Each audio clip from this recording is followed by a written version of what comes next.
Well, hello, and thanks for watching another episode of ARFCOM News, your twice-weekly dose of the finest 2A propaganda. The control freaks are spinning their wheels in Alabama now, and to be honest, I'm not even really sure how to feel about it. They just passed a new law banning glicky switches, which were, of course, already illegal at the federal level. On the one hand, I want to point and laugh because they just spent a ton of political capital passing a pointless, redundant bill. Great job, everybody. On the other hand, I want to point and laugh because this law is utterly unenforceable. Anybody can print an autoseer. Clear history, emails, delete. And on yet another hand, I recognize that all gun laws are unconstitutional. Yes, this law is pants on head stupid. Yes, it is stupid and pointless because local cops could just turn over criminals to the ATF as they've always done. But the federal law is unconstitutional as well. And any victory, even a stupid, pointless victory, emboldens the control freaks. So shame on you, Alabama, if for no other reason than for allowing a tiny ray of hope to enter the lives of the pathetic degenerates who advocate for armed men to do violence to their peaceable neighbors. We've always been really good neighbors. But it would be impossible for us to produce quality 2A propaganda without sponsors. So let's pay some bills. Today's video is sponsored by Surefire. Little brother to Surefire's X300, the brand new XC3 handgun light offers all the features you would expect from Surefire, like 550 lumens and ambient controls, but the XC3 will fit common duty holsters originally designed for other weapon lights. It's also powered by a single, standard CR123 battery which loads through the front so you don't have to remove the light to change the battery.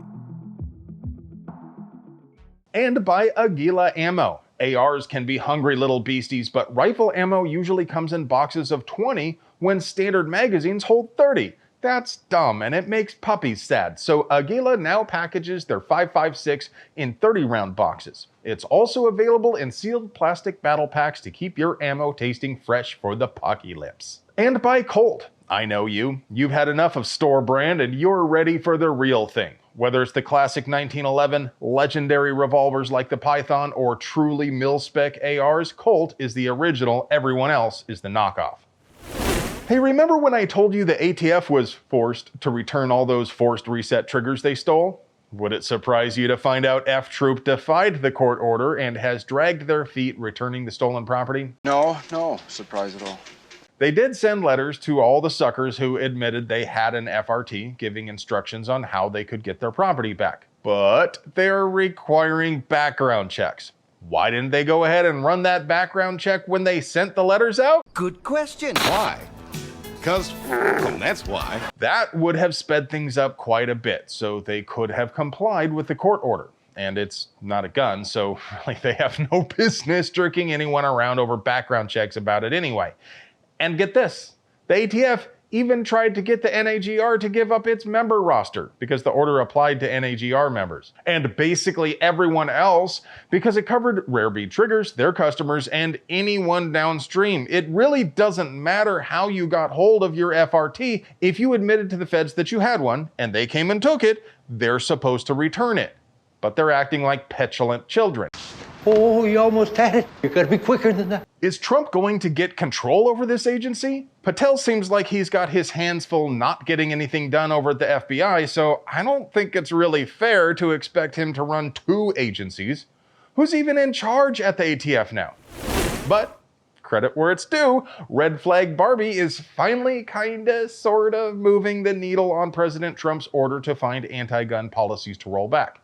As you know, federal law prohibits anyone with a felony or domestic violence misdemeanor from possessing a firearm. But the law also provides for a non-violent felon to petition to have his rights restored. Except that authority was given to the ATF, who, let's be honest, wouldn't be all that keen to restore gun rights anyway. It's a big no. Except back in 1992, Chuck Schumer cut funding for the part of the ATF which was supposed to do the restoration. So, Pam Blondi announced she is withdrawing that authority back from the ATF and assigning it to her own office for the time being. She promised to develop a process for determining which people can be trusted with a gun. Anyone who can't be trusted with a gun ought to be locked up, am I right? And she'll work with Congress to appropriate the funding to restore rights for some people. So that's kinda something, but bear in mind, this still doesn't actually change anything.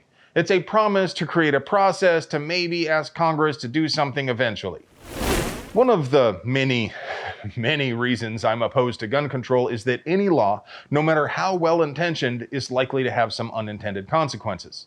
Like the North Carolina law that forced healthcare providers to tell the sheriff department an applicant for a concealed carry permit had an abortion or got treated for an STD. I hate you more! The way the law is currently written, when they perform a background check, healthcare providers are required to just hand over records to the sheriff for them to pick through it. So Representative Keith Kidwell sponsored HB 427 to change the language so healthcare providers are only asked to give a yes or no answer as to whether they know of any mental health reason the applicant should be denied. And if they tell the sheriff yes, there is a reason, they have to tell the applicant why that reason is within 15 days.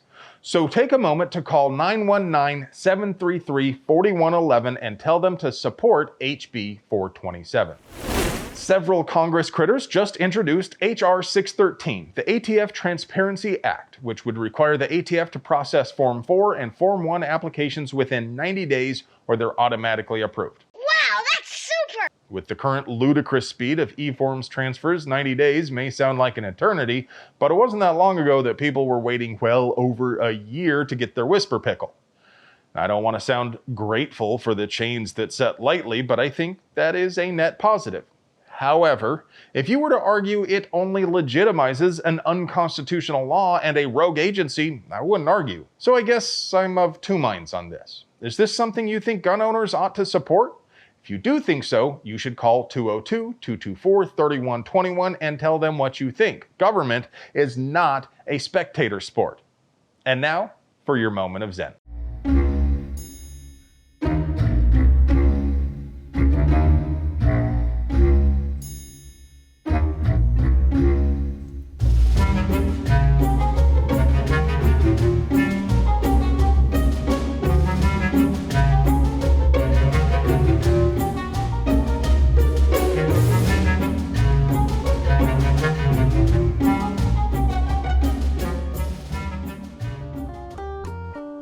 Hello friends, do you like pews and pew-related things?